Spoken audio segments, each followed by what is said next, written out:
Jeremias capítulo 17, versículo de número 9. Jeremias 17, versículo de número 9.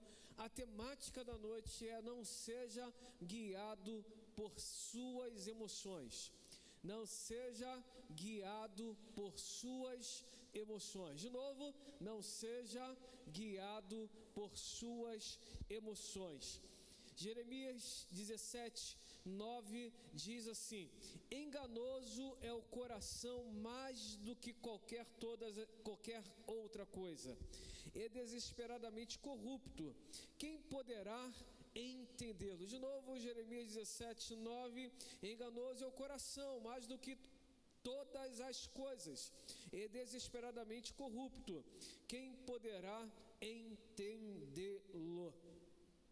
Falar de emoções no nosso tempo, onde a sociedade cada vez mais fica emotiva, nunca se pensou em estudar tão profundamente o que hoje nós vemos como a sensação do momento, quer seja nas mesas de terapia ou ainda no divã da psicologia, que é o achar qual é o seu perfil emocional: sanguíneo, fleumático, melancólico ou ainda qualquer outra coisa do tipo. Veja bem, eu tenho a certeza que todos nós somos movidos por emoções, por sentimentos. Deve ser muito complicado conviver com alguém que seja um gelo em pessoa, e há de convir que até o gelado está ali demonstrando alguma coisa. Eu não tenho dúvidas que isto é saudável, ter emoções. O problema é quando nós somos movidos por essas emoções, quando nós somos movidos por esses sentimentos. Mais cedo estava trabalhando home office. Na verdade, essa semana tenho trabalhado home office, muito serviço acumulado, e segunda-feira eu estava extremamente agitado. Ontem estava agitado ao dobro. E aí hoje, quando minha filha chegou e foi até onde trabalho, e ela disse: o senhor está melhor hoje, está mais feliz? Eu falei: tô bem, filha. Ela falou: não, porque ontem acho que o senhor estava triste. Eu falei: não estava triste. Ela falou: mas parecia que o senhor estava agitado. Eu falei: eu estava agitado, e isso é verdade. Ela falou: mas hoje parece que o senhor está feliz. Eu falei: filha, eu estava segunda agitado, estava terça agitado, mas ainda assim feliz. Ainda assim feliz.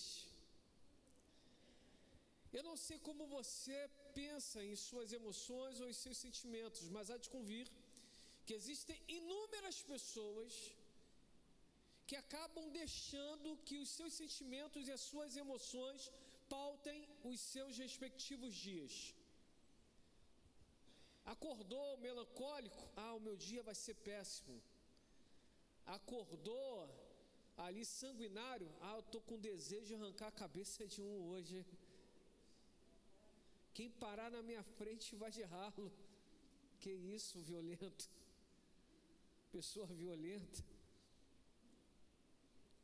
Existem pessoas que, quando acordam um pouco entristecidas, permitem que esse sentimento passe a pautar todo o seu dia.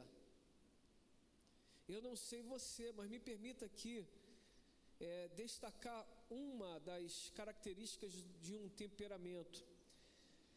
De todos esses, eu acredito que a melancolia é um dos mais danosos para a vida de um ser humano, porque a interna em um quarto escuro e a faz lamentar de tudo, inclusive até das coisas boas que estão acontecendo. Acaba levando a pessoa a não sentir satisfação, prazer, ou até mesmo reconhecer aquilo que de bom está acontecendo sobre ela e no meio dela, através dela ou para ela.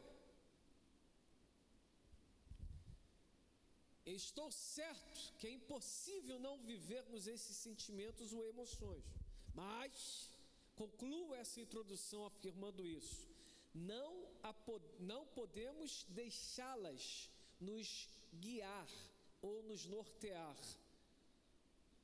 Precisamos entender que esses sentimentos, essas emoções não podem pautar as nossas decisões e as nossas respectivas ações.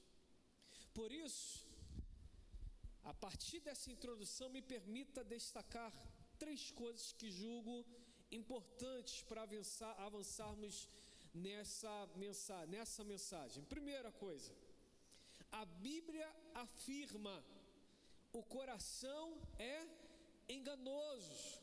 O coração é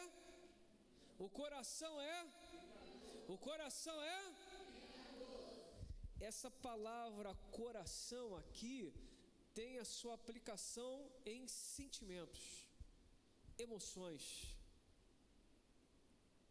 Então me permita aplicar conforme a temática da noite.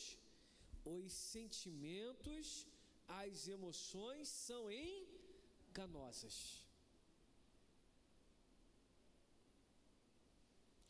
O fato de você estar triste emocionalmente não significa dizer que a sua vida é péssima.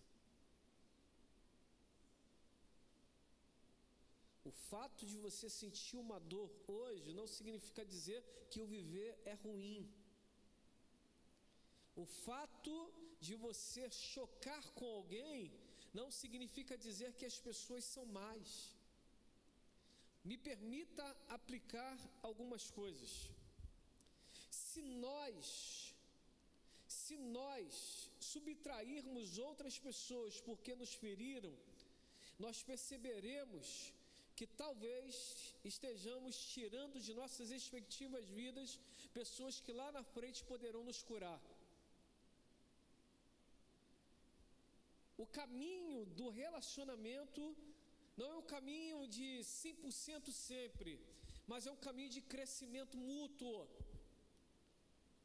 Quando trazemos palavras como esta no âmbito da família, quer seja do cônjuge para o outro cônjuge, do namorado para a namorada, do irmão para a irmã, nós entendemos claramente que uma ofensa, uma dificuldade, não pode fazer com que nós anulemos essas pessoas em nossas respectivas vidas.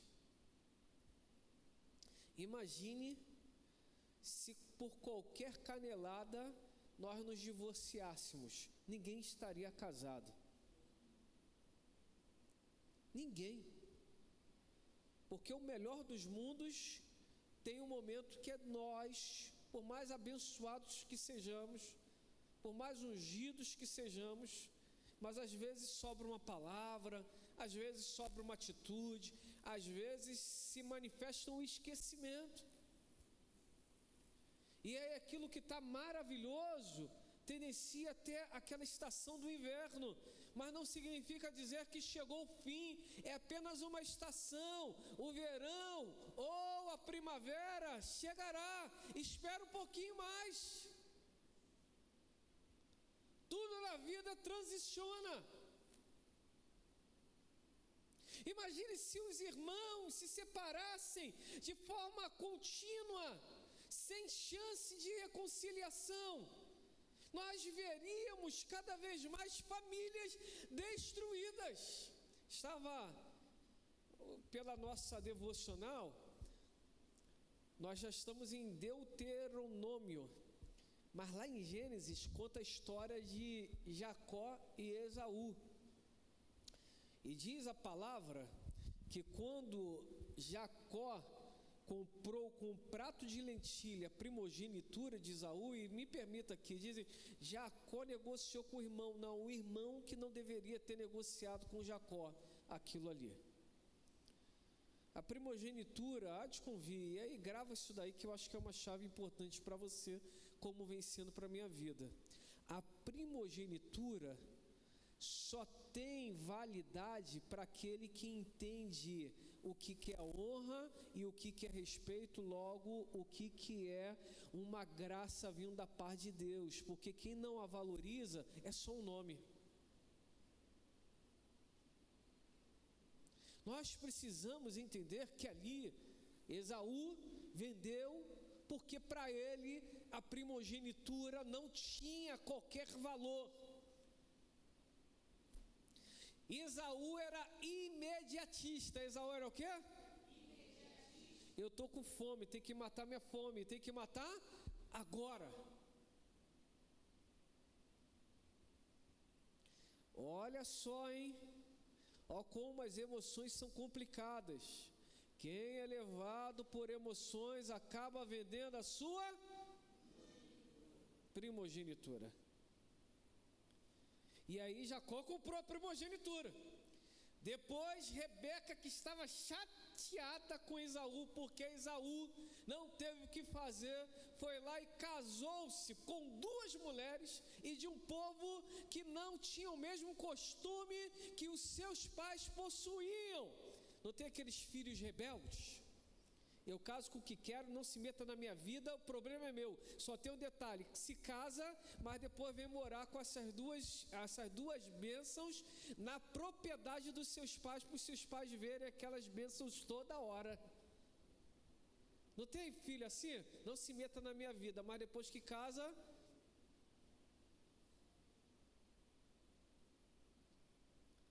E aí essa atitude de Esaú magoou tanto Rebeca e Isaac, que lá na frente, quando Isaac quis orar para abençoar o que era primogênito, mas que não valorizou a primogenitura porque já tinha vendido. E aí deixa eu explicar aqui, o que é primogenitura? Quando o pai morresse, ele seria o líder do clã. E o Esaú disse, eu abro mão disso. A bênção da primogenitura é sobre o líder do clã, aquele que era o ancião, colocava as mãos, empunhava as mãos e proferia bênçãos, queria norteá-lo para os seus próximos passos. Esaú vendeu a bênção. Rebeca, possivelmente que era amiga do seu irmão, do seu filho Jacó, soube da história e chateada com o filho mais velho, que casou com quem não tinha que casar, e ela disse, vai lá, coloca pelos, você vai se fazer como Esaú. Veja bem, outra chave importante aqui, casais, nunca engane o seu cônjuge. O que Rebeca fez não foi bom. Ela também foi movida por emoções. E qual foi a emoção? Qual foi a emoção? Vocês estão comigo? Gostaram, né? Como? Hoje foi com a igreja. Igreja, vocês estão comigo? Gostou, né, Gugu? Vibrou, né? Evoluí, deixei de ser com, agora é a igreja. Rebeca foi movida pela mágoa. E ela deu preferência a um filho em detrimento de outro. Olha como um abismo busca outro abismo. Ela fez com que o filho enganasse o pai passou a ser enganado pela esposa, e ela fez isso porque estava magoado com o filho. Por causa da mágoa com o filho, ela enganou o marido e incentivou o outro filho a fazer algo errado.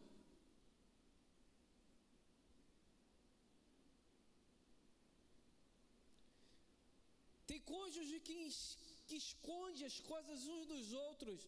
Isso é um erro.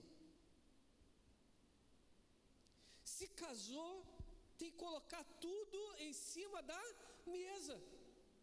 Casamento é um contrato de transparência e fidelidade. Casamento é um elo não apenas de alma, mas também de futuro.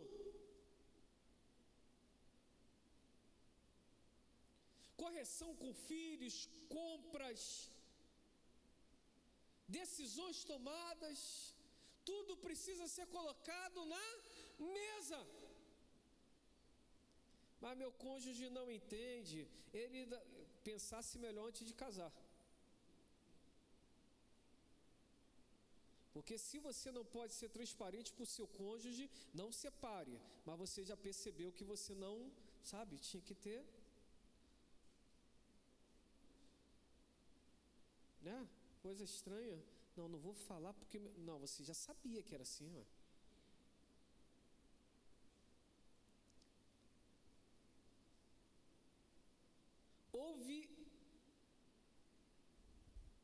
Houve uma sucessão de enganação. Mais uma vez, Esaú ficou extremamente irritado com Jacó. Ele não poderia subtrair a mamãe da vida dele.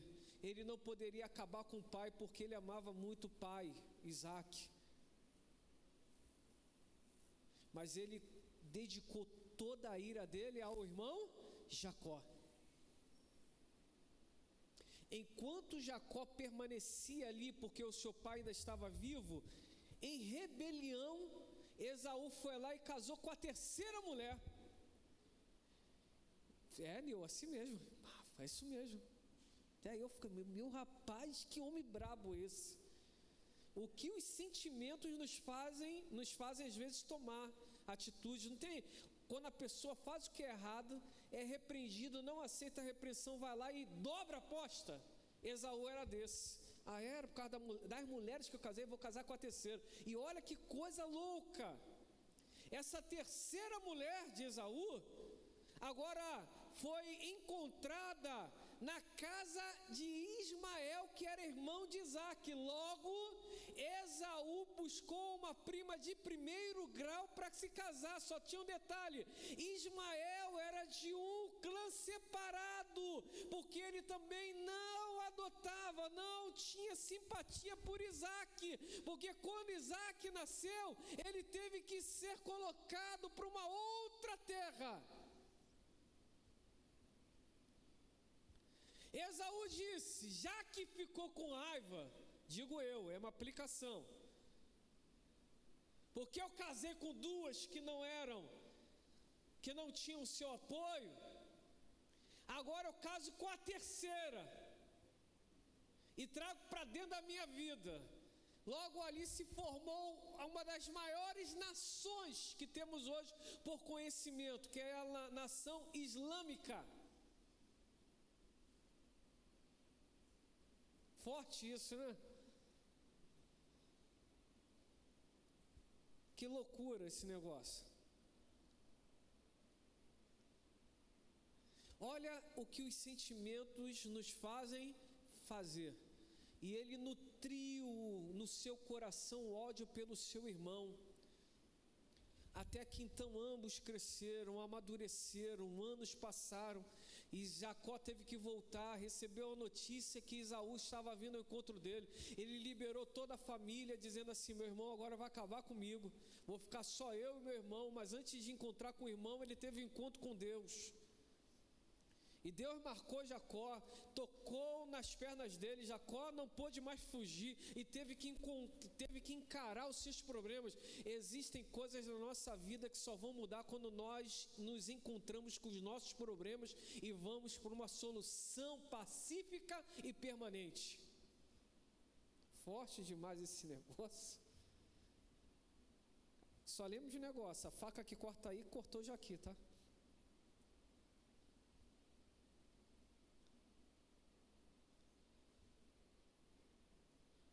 Esaú teve um encontro com Jacó depois de muitos anos. E Jacó com medo. Mas quando Esaú o encontrou, olha que coisa incrível, quando damos tempo ao tempo, mas não anulamos as pessoas de nossas vidas. Esaú disse: eu não preciso dos seus presentes. Esaú era mais poderoso do que Jacó. Mas naquele momento Esaú queria o abraço de um irmão. Às vezes as pessoas, elas anulam as outras por causa de sentimentos, mas a cura passa às vezes por um único abraço. O coração enganoso. Não seja direcionado por suas emoções. A paixão é louca e às vezes cega. Lembre-se de Sansão. É loucura ser movido por paixão. A carência também é uma toca de Satanás para pegar as presas com facilidade. Veja o exemplo de Davi, que estava afastado de sua esposa, filha de Saul, e um belo dia foi olhar no terraço da sua casa e avistou Betseba. A carência é uma porta que às vezes o inimigo se utiliza como uma armadilha para derrubar muitos gigantes na fé. Cuidado com as suas emoções. Lembre-se sempre que emoções vingativas, como no caso dos filhos de Jacó, podem levar-nos a dizimar uma cidade inteira só por uma vingança. Assim como Absalão fez no caso do seu irmão Aminon, que violentou a própria irmã. Como o pai não repreendeu, ele foi lá e matou o próprio irmão. Cuidado com as suas emoções. O coração é enganoso. Segunda verdade, a bússola. Se as emoções e os sentimentos não são próprios para nos guiar, quem então nos guiará? Segundo a Coríntios capítulo 5, versículo de número 7, diz o seguinte: nós não somos daqueles que que andamos por vista, mas andamos por a fé que precisa nos direcionar. A fé é a bússola das nossas respectivas vidas, ou de nossa vida. Quando entendemos fé, não entendemos fé comum, mas colocamos a fé em alguém, e esse alguém se chama Jesus de Nazaré. Ele é capaz de nos direcionar em nossa caminhada. Diz a palavra: reconheça o Senhor em todos os seus caminhos e Ele endireitará as suas veredas. Quando colocamos Deus como centro, quando decidimos estabelecer em nossas vidas que não daremos qualquer passo sem a direção de Deus, nós estamos direcionados a vencer, porque em Cristo é vencer ou vencer. Precisamos fazer como Moisés o fez no deserto. Se o Senhor não for conosco, não nos faça sair deste lugar. Se o Senhor não estabelecer um sinal para eu seguir, eu não me moverei. Não é qualquer tipo de rebelião contra os céus, mas é uma demonstração clara de dependência à direção de Deus. Está namorando? Ore ao Senhor se é de Deus mesmo. Converse com seus pais, não seja como Esaú, que casou sem antes entender o que estava no coração dos seus pais. Se os seus pais são bênçãos no reino de Deus e para a sua vida, eles possuem discernimento espiritual. Vou encher o ego das mulheres agora, mas parece às vezes que as mamães estão sempre do lado direito do coração de Deus. E tem coisa que quando a mãe bate os olhos e fala assim: não é. Ah, filha, não vai, porque vai dar B.O., vai dar problema sério, vai dar complicação. Mas quando o coração da mãe fala assim: está passivo, está em paz, acredite, já é meio caminho andado. Por que meio? Porque a mãe não vai conviver com aquela pessoa, mas você vai. Aí vai entrar uma segunda ponta de discernimento. Qual é? Você tem 2 olhos, 2 ouvidos e uma mente abençoada e uma boca ungida. Deus te deu 2 olhos para observar se as atitudes estão dentro daquilo que é aceitável ou talvez suportável. Forte isso, hein? Ou vigiam para ver se aquelas palavras terão sentido ao longo prazo. Deixa uma dica sábia aqui, hein? Depois que nós casamos, tudo potencializa. Então, se não é agradável no namoro, te prepares, porque no casamento vai ficar pior.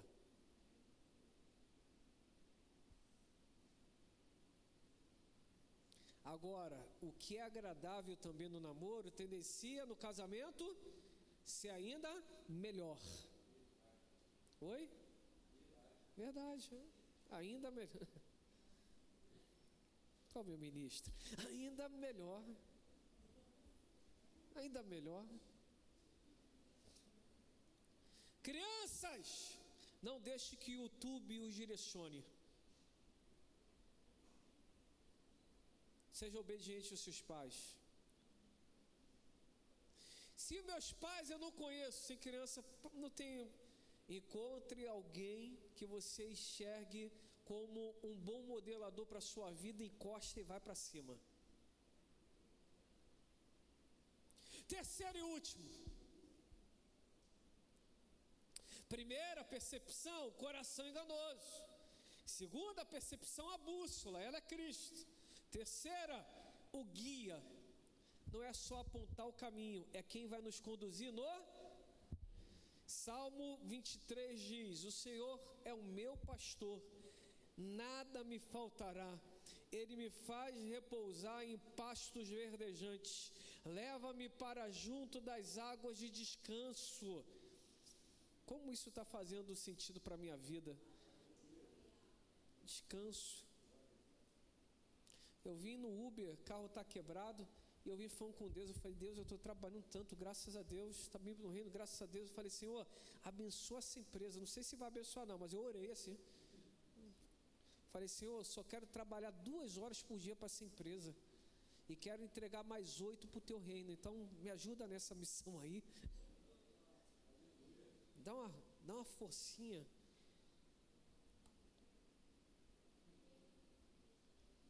Faz com que essa casa cresça. Falei, acho que alguma coisa louca para vocês, não foi? Deixa eu só trabalhar 2 horas por dia, Senhor. Sentar, analisar, ver o direcionamento, ver se está batendo com o estratégico e vamos para o reino. Meu Pai, todo dia estou cada vez mais apaixonado pelo reino de Deus. Eu trabalho ouvindo música, ouvindo pregação, do nada vou falando com o Senhor nas minhas línguas, e vou falando com o Senhor com o meu gesto, vou dando lugar, e vou vivendo sobrenatural, linkando o meu coração ao coração de Deus, sendo alimentado por essa fonte que é inesgotável, de quanto nós podemos receber de Deus, o quanto nós estamos querendo dele receber.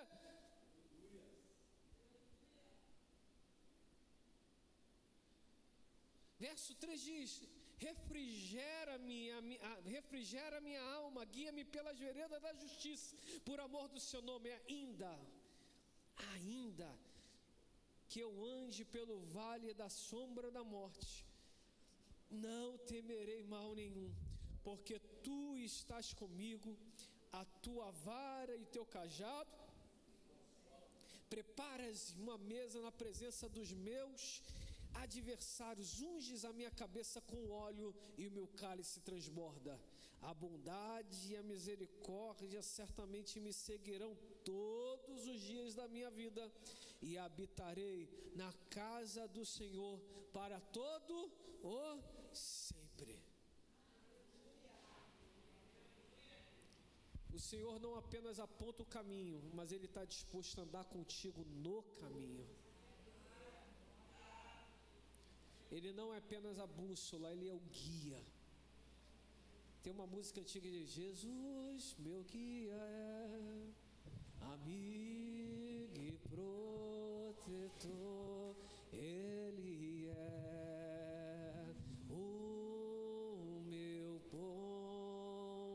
pastor, e quando eu senti temor, nele